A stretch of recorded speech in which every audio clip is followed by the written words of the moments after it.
Well, Cavs fans, it's been a little bit of a slow start. There's been some good, there's been some bad. At 3-5 on the season, time to hit the panic button, or are we giving them a little bit more time before we start freaking out? It's another episode of the Cavs Insider Podcast. Spencer German, Tommy Watt alongside. Let's talk about what we've seen so far in the 2023-24 season.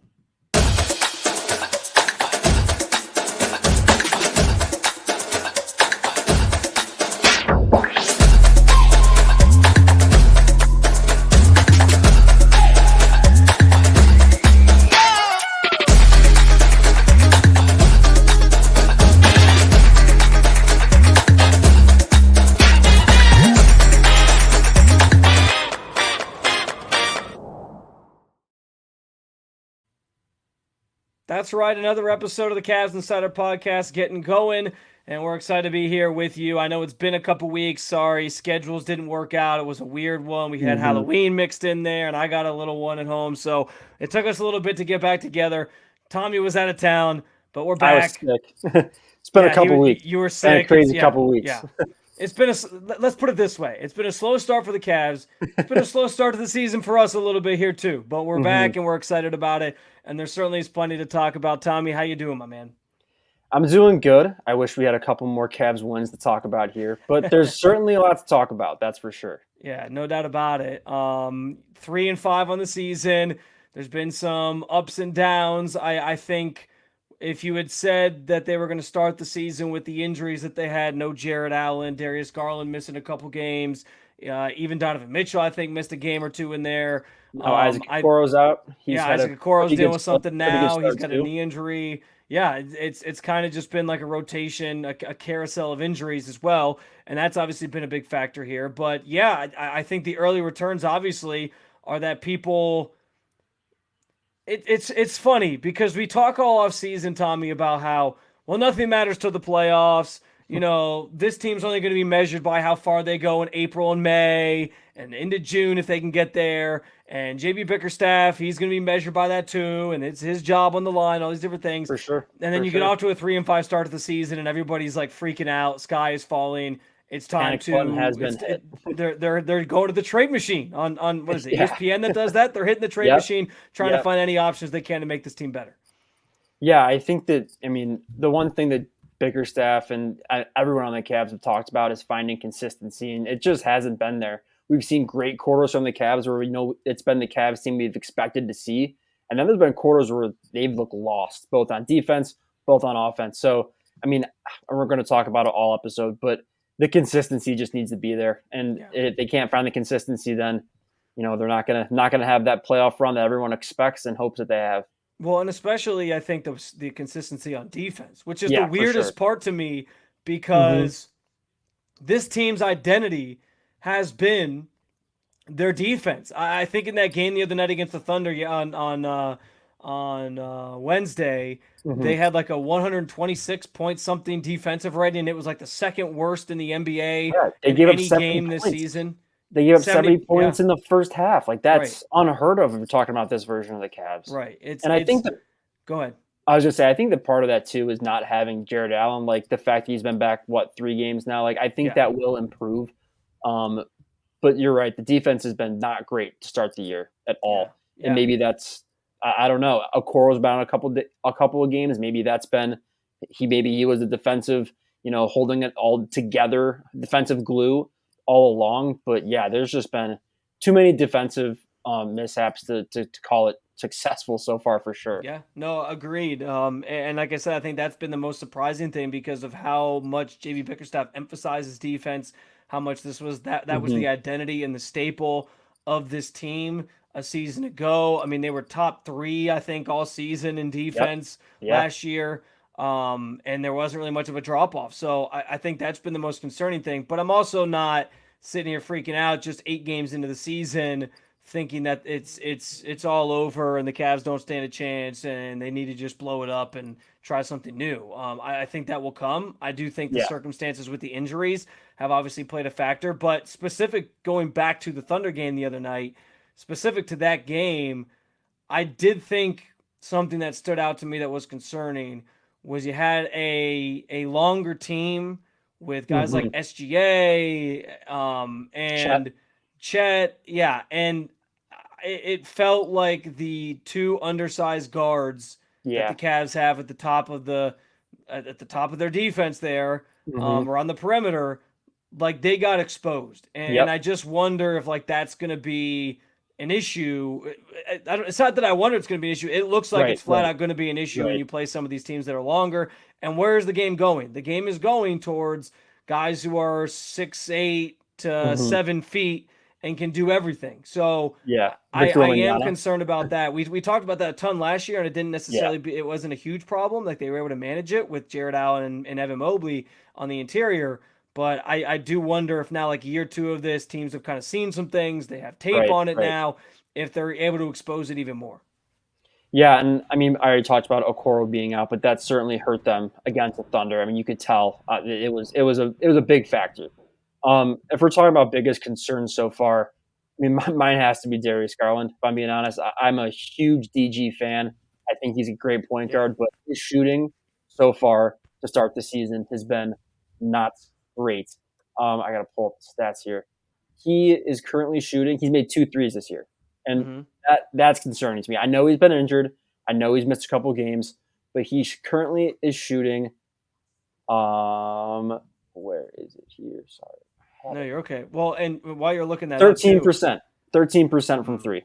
yeah, He that's is not good. 2 for 15 from 3 point behind the arc to start the year. And one of those was in the first game, and the other one was in the Thunder game. So I don't know, that kind of concerns me. Like we got to get it going. If DG is part of this All Star backcourt that the Cavs expect to have alongside Donovan Mitchell, I mean, and he's still been able to score. He's averaging 17 points a game, so he's driving to the basket, which has Yeah. been great to see. But the 3 point shooting, especially if Max Strus is going to be inconsistent, sometimes as well. Garland's gotta get it going Yeah. here. Well, and the turnovers for him have been an Yeah, issue. They were a yeah. huge issue the other night. I think he had 8 Mhm. against the Thunder, which is not going to cut it. I mean, it was No. bad. It was they were, and that again goes back to what I was saying about the length of teams. Mhm. Like there, it was a lot of Garland trying to like fit in a tight pass over somebody, and he just didn't get it high enough. And the guy in front of him, the defender, whether it was Jalen Right, Williams, right, or SGA or whoever, like they just were able to snatch it away from him or tip it or right. whatever. Like it's that's something that I'm certainly concerned about. I'm not as much as people might be concerned. Again, we're sort of starting here. We didn't really tee it up the Yeah. correct way necessarily, but we're starting here with what's your biggest concern about the Cavs season, and you're more than welcome to comment below. Let us know your thoughts about what you think the biggest concern is right now for the Cavs. Um, but yeah, I'm not as worried about the defense because I do think that'll come. But I Right. do think that whole small undersized guards on the perimeter is something that it's glaring, and you wonder if in year two it's going to be exposed even more against some of these teams, which we Mhm. saw now twice against the Thunder kind of get exposed. Granted, Garland didn't play the first time around, Right, um, right. but yeah, I am concerned about that. There are some other things to be concerned about as well, which we will get into. I know we talked about some of the new guys and their early struggles, and Max Strus is kind of very hot and cold at the moment. So we'll talk about him. We'll talk about the injuries. But I do want to also, if we're going to give a negative, we might as well do some positives as well. Absolutely, And so I do want to absolutely. know, Tommy, like, what is your biggest point of positive? Like, what's something that you are most encouraged by at this point with the Cavaliers? The biggest thing we've spent a whole podcast on it. The depth. I do think this team is deep, and I think that with the amount of injuries that the Cavs have had, they could be in a worse situation than 3-5 right now. And I think that's a lot has to do with their depth. Niang, he got off to a slow start, but he started to pick it up a little bit. Dean Wade has had a couple of nice defensive runs with the Cavs. Maybe it doesn't always show up in the stat sheet, but he's been all right. And then I'm going to give some love to Karis LeVert because he has been fantastic for the Cavs. And I feel like we always talk about Karis LeVert as, where does he fit in? What piece is he going to, where is he going to play? But he continues to just be given different assignments, whether it be point guard, because right now you have Jerome out still, whether it be on defense now that Okoro's out. And he just continues to thrive in those roles. And I think that there could be a serious conversation as the season goes along here is Karis LeVert in that 6-man conversation? And I mean, look what he did against the Thunder. He did a fantastic job driving to the hoop, set a new career high. in free throws made and free throws attempted. I've been a really big fan of what I've seen from Karis LeVert, along with that Cavs bench as well. Yeah, the depth has certainly been a good thing. And I agree with you that a guy like Karras has played his ass off, I think, so far Mm-hmm. this season. And so is That's Okoro, honestly. I mean, I know he's yeah. out right now, but he's another one of those guys that has, started off as on the bench, moved into that starting lineup role for a couple of games, and he was off to a great start until obviously that knee injury kind of snuck in there. Yeah, and I do think for both those guys, but obviously Karras too. Like I think it's about just the roles that they're in. And I Mm-hmm. remember the one day I was out of practice, I asked Karras about that specifically, just like how do you find comfort in kind of knowing what your role is this year and not having to feel like you're bouncing around? Granted, he started the year bouncing in and out of the starting lineup because of Right, just injuries and need, right. but and he flat out said like, yeah, you can play a little freer. You don't have to like be worried about like where you're going to fit in certain things. Like you just know what you're supposed to do. And Mm-hmm. that is, there's some comfort in that. So I think he's looked really good. And I mean, I was going to just say, I think you bring out the depth as a whole in Karras. I was going to go along the same lines and say Okoro Mm-hmm. because before the knee injury, I mean, man, he was playing absolutely unbelievable for this team. Mm-hmm. Um, he was able to average over that span like 9 points per game, a little over 9 points per game. He was shooting 48% from the floor. Yep. He was rebounding. He was getting steals. He Defending. was Yep. he was getting a little bit of everything. And I can't say enough about if you can have him in a role that's advantageous to him coming off the bench and just doing what he was doing early in the season. Like we talked about a little bit before the season started, but I Mm-hmm. do think the sky's the limit for him. So yeah, I think we are seeing the benefit of the Cavs having a deeper team, a deeper bench, all of that. Even if some guys like George Niang and Max Strus, who are two of the two key depth pieces Right. they got this offseason, have kind of got off to a slow start this season. I think you are seeing the benefit of the bench now that they have at their disposal.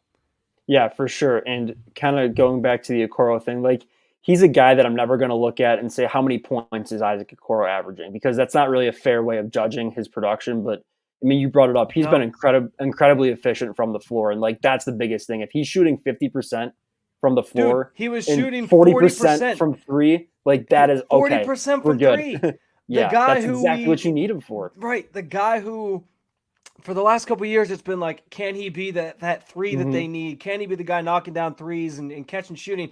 And he wasn't. And now he's coming into games and he's like hitting them at an unbelievable clip. Again, small sample Yeah, size. It's only right, six right, for games. It's sure. early in the season.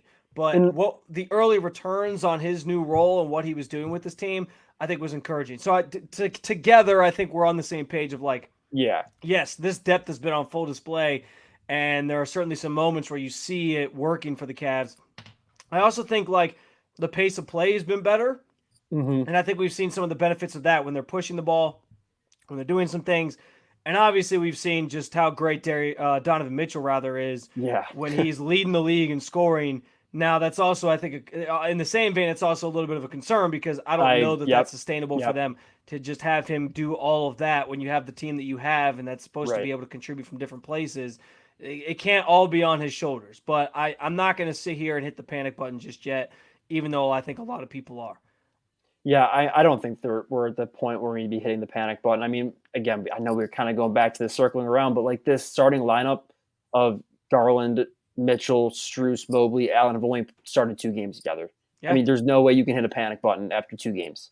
It's going to take some yeah, time, yeah, and every single team in the NBA goes through stretches where they struggle. It's an 82 game season. It's a 5 6 month season. Like you are like these things are going to happen yeah. for the Cavs. It's starting the first couple of weeks, but that doesn't mean to say that a team like Milwaukee or a team like Boston, or any of those other teams are started off with kind of hot, are not going to have their 2 week ruts. Like these things are going to happen, and unfortunately for Cleveland, it's happening the first 2 weeks. And frankly, I guess you'd rather have it now Yeah, than later in the absolutely. season. Like if this is Yeah. going to be the time that there's some ironing out and it could take a little bit, fine. Like I'll take it Hmm. now if I'm a Cavs fan over February or March where you're trying to really Yeah. solidify yourself in the Eastern Conference standings. So like I said, it's funny because we talk so much about, hey, only the playoffs matter, and fans feel that way. And then we're a couple weeks in, and everybody's already worried about what Right. this Cavs team's going to be, and are they Right. worse, and is JB's seat getting hotter, and all these different things. I hope that this episode can talk some people off the ledge. It hasn't been pretty. No, Yes, no, you got to no. start building better habits, and I think that's what the regular season really is about. But I'm not at a point where I feel like they're so far gone that, yeah, there's real problems here, and it's time to start rethinking things. And hey, when's the trade deadline? Let's make some moves. I do want to, you talk about the panic button. I think maybe one of the biggest things that people are hitting the panic button on specifically, that's not just overarching how they started the season, Mm-hmm. is the play of Evan Mobley, which is always a hot topic. Oh, Let's get yeah. into this real quick, Tommy, because we have been on the record on this show saying that we don't think his game has to the next step of his game Mhm. doesn't have to be, hey, I'm a 3-point shooter and I'm Right. knocking it Right. down from the outside consistently. But the problem I have right now with Evan Mobley's development, not on the defensive end, he's still great there. Mm-hmm. I think let's start with the positives. He's still great on the defensive end. Mm-hmm. He's still impacting games in ways that don't necessarily show up in the stat sheet and that people aren't Mm-hmm. always noticing. And I do think he's trying to make a concerted effort to attack more. There was a Yep, I couple agree with that. plays in that Thunder game where he knew like Chet got the better of him in that first matchup, and he went right at Chet a couple times, late in that game especially, and tried to make some plays, made a bucket. Like he was trying to be more physical, and I think that is an encouraging sign. My Yes. biggest issue with Evan Mobley, though, right now, in terms of his development and where he has to go, as we sort of said, if he can be in the style of Giannis, where he's Mm-hmm. hitting some mid-range stuff and he's attacking, but he's not the best 3-point shooter, and he can be a ball handler. That's another positive, by the way. He is racking up the assists right now. Yes. He is dishing it out like no other. I think he had 5 the other night against OKC. He Yep. has And been an assist savant at this point in the season, which has been good to see as well. They are mm-hmm. using him in the offense more in that That's an way. underrated part. He is, Yeah. and there haven't been like they've been like kind of flashy passes too. Like it's been Yeah. that's been. I'm not going to say it's been Jokic level, but it's kind of that big man finding the open guy. Like it's been really nice Yeah. to see his court vision.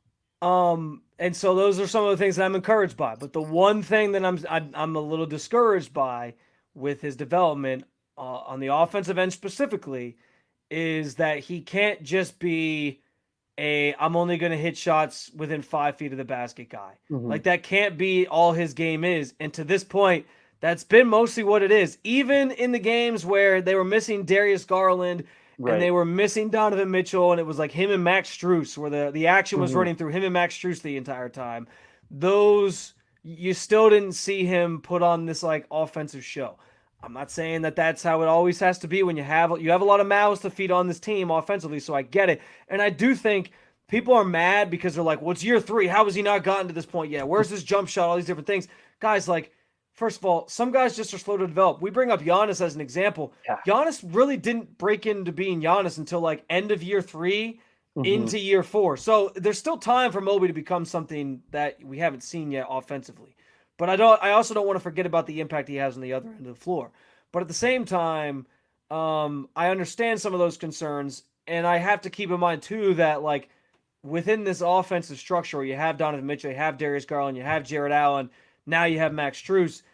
Yeah, like he's got to pick his spots too. It can't as much as, and I think that's also stunted some of his offensive development as well, which is why it's maybe taking longer for him to develop some of these things.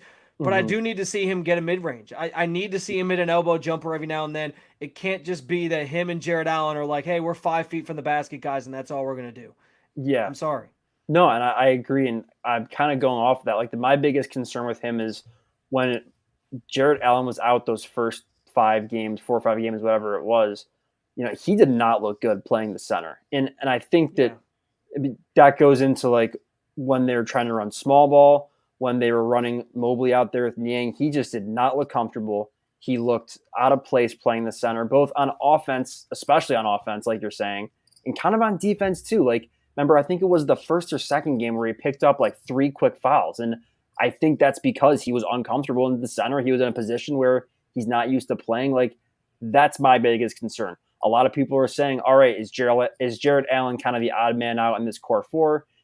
Should the Cavs move on from him, look for someone else?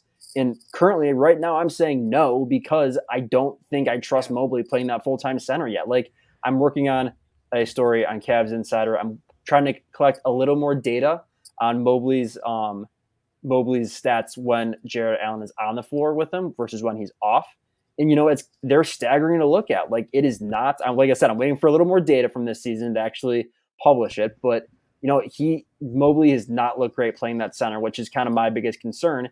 If, like I said, fans want to start moving this small ball direction, if Jared Allen does. Well, and maybe it's a testament to if they were to move on from Jared Allen, they would still have to prioritize having somebody else be the center. Like, maybe that's just not the role for Mobley. That's fine if it's not. Right.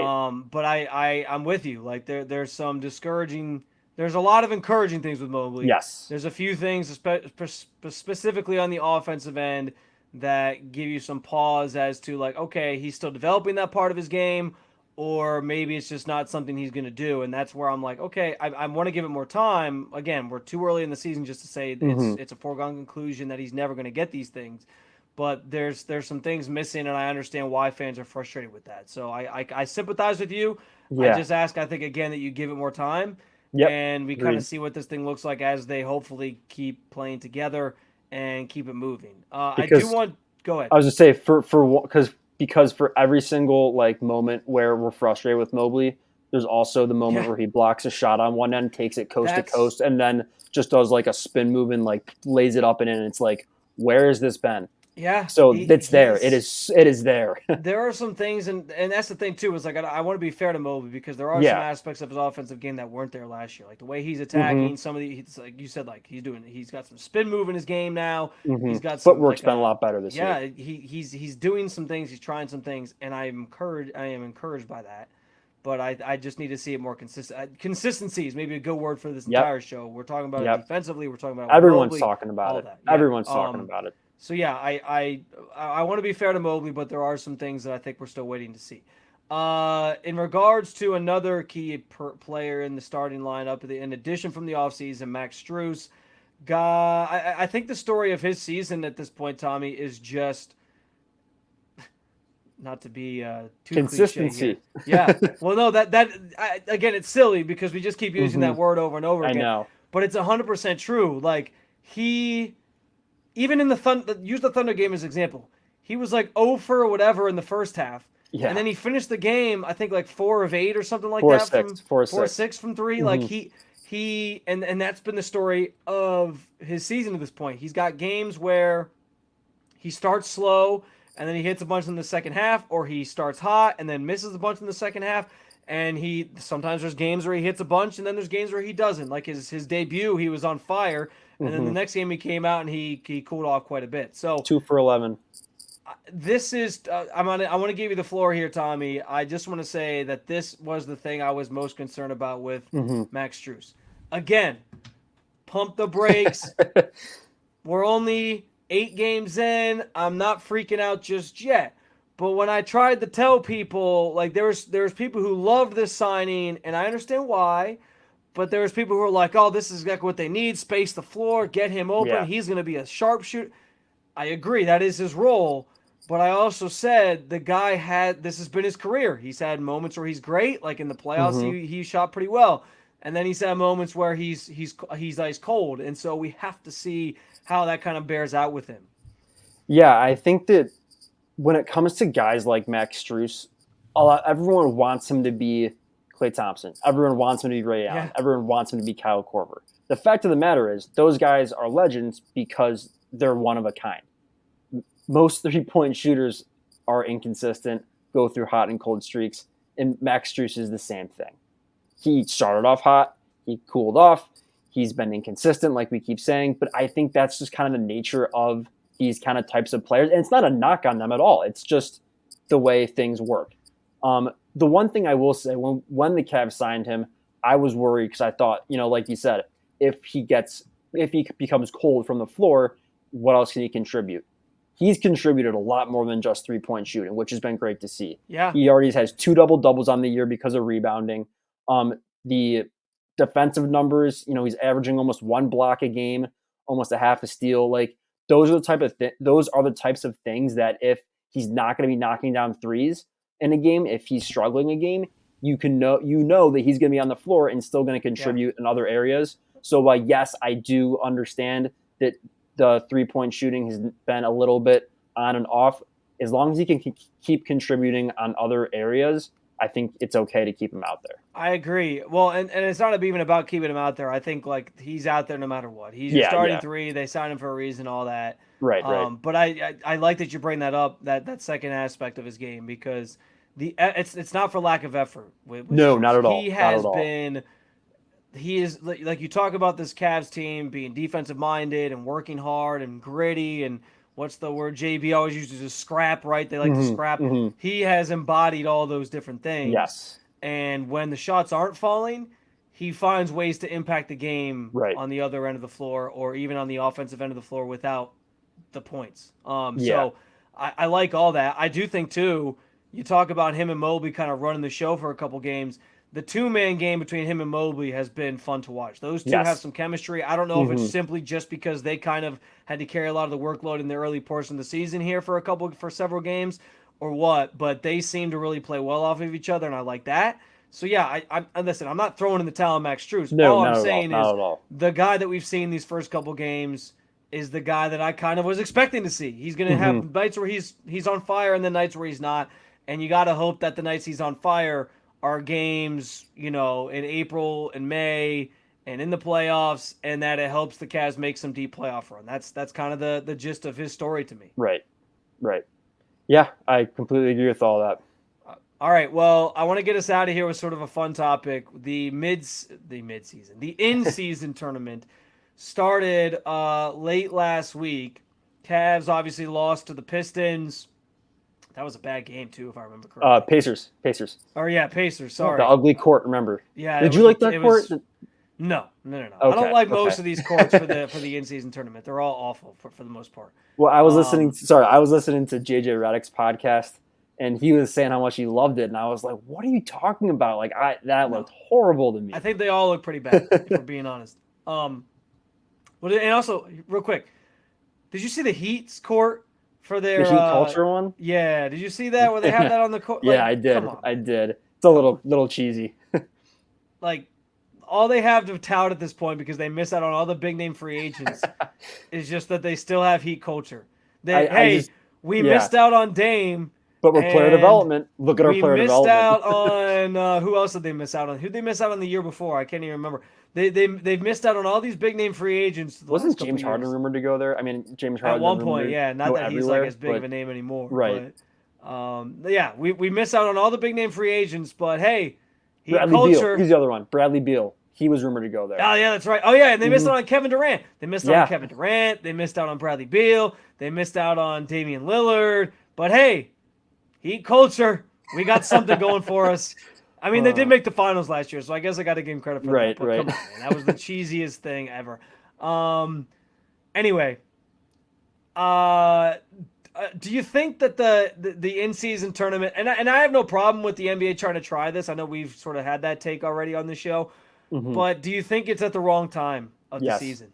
Yes. I said this immediately when it came out. I think November is the wrong time. Yeah. I think January is the perfect time for the in-season tournament. Yeah, and I think the Cavs are a perfect testament to this, because they've had the injuries, they've gotten off to this slow start. Like, teams just aren't in sync at this point. So, and I guess on one hand, like, it's kind of cool because you might end up with, like, I don't know, maybe the Wizards actually make a run in this type of thing, because like they're a team in rebuild and they're actually playing hard right now, while other teams are kind of just easing into it. But if you want it to feel like it's more meaningful and carries more weight, I agree with you that maybe there's a better time of year for it. Like I could even say like start maybe the Christmas Day games are like your big debut games for it, and then it sort of spills into January. And then in January you have like it all come down to like whatever showdown it is. Yeah, I think it'd be kind of cool too. I think it'd be kind of cool if they did it like, I don't know, somehow tie the All-Star weekend into it. Like your championship game is like during All-Star weekend. I don't know. I feel like there's already a ton of stuff going on during All-Star weekend. Yeah, so maybe February is a little bit busy because you got the trade deadline. You got that. But I don't know. I feel like feel like there's a better time than November. November just seems like, I don't know, too quick, and it just seems crammed. I don't know. That's the word I've been used. It feels crammed right now. I was reminded so quickly, like the season started, it was all this fanfare. Oh, Cavs basketball and basketball season's back, and I was like watching these games and I was all into it.